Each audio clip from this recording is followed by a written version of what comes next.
ამ დრომდე მიმდინარეობს აქციის მონაწილეების და ორგანიზატორების მთავარი მოთხოვნა მრავალსართულიანი კორპუსების ნებართვაზე მორატორიუმის დაწესება.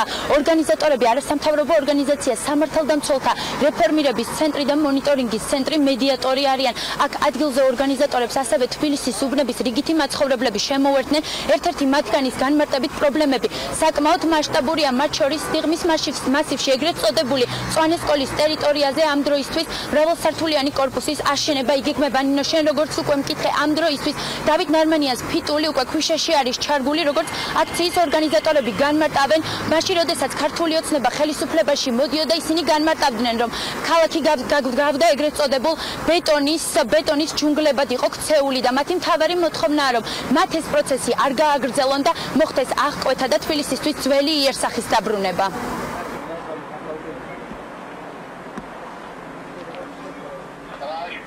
ჩვენ ვაპროტესტებთ დიღმის მასივში, მე-6 კვარტალში, მწვანე სკოლის ტერიტორიაზე დაგეგმილ მრავალსართულიანი საცხოვრებელი კორპუსების მშენებლობას და გარდაუვალია იქ, რომ ხელყოფილი არ იყოს მწვანე საბარი.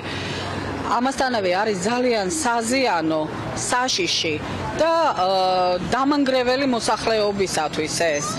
ვითხოვთ, რომ აღუდგეს რეკრეაციული ზონის სტატუსი, რომელიც ჰქონდა ამ ტერიტორიას, რათა შევინარჩუნოთ გარემო და ჰქონდეს სიმშვიდე. ხალხმა წინაპირას მოიტანა ნარმანიას ფიტული, რომლის დაწვას სცადა, თუმცა იმ დროისათვის დაცვამ ამის შესაძლებლობა არ მისცა. დღეს ხალხმა ისევ მოიტანა ნარმანიას ფიტული, ოღონდ ამჯერად ის ქვიშაში თავი ჩარგო.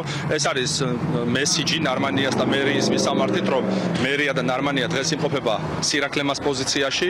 ჩვენ ურჩევთ მას, რომ გამოვიდნენ აი ამ პოზიციიდან და რეალურად დაიკავონ, დადგნენ ხალხის ინტერესების სადარაჯოზე.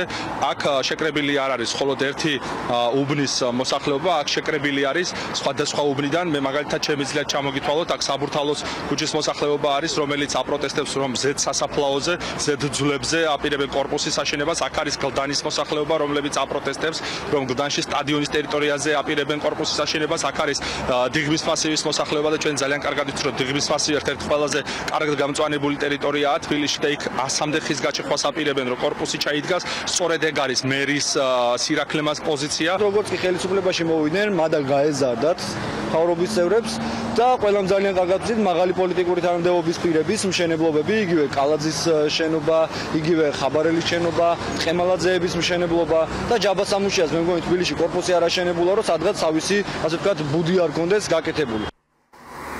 თბილისის მერიასთან, როგორც უკვე გითხარით, აქცია ამ დრომდე მიმდინარეობს. აქტივისტების მთავარი მოთხოვნა არის ის, რომ რეკრეაციული ზონის სტატუსი აღუდგეს თბილისის უბნებს და ასევე დაწესდეს შეზღუდვები და მორატორიუმი მრავალსართულიანი კორპუსების მშენებლობაზე. წინააღმდეგ შემთხვევაში, თუ თბილისის მერი და მერია არ გაითვალისწინებს მათ მოთხოვნებს, ისინი აპირებენ, რომ აქციებს პერმანენტული ხასიათი მისცნეს. მადლობა დია, თბილისის მერის მიმდებარე ტერიტორიიდან, სადაც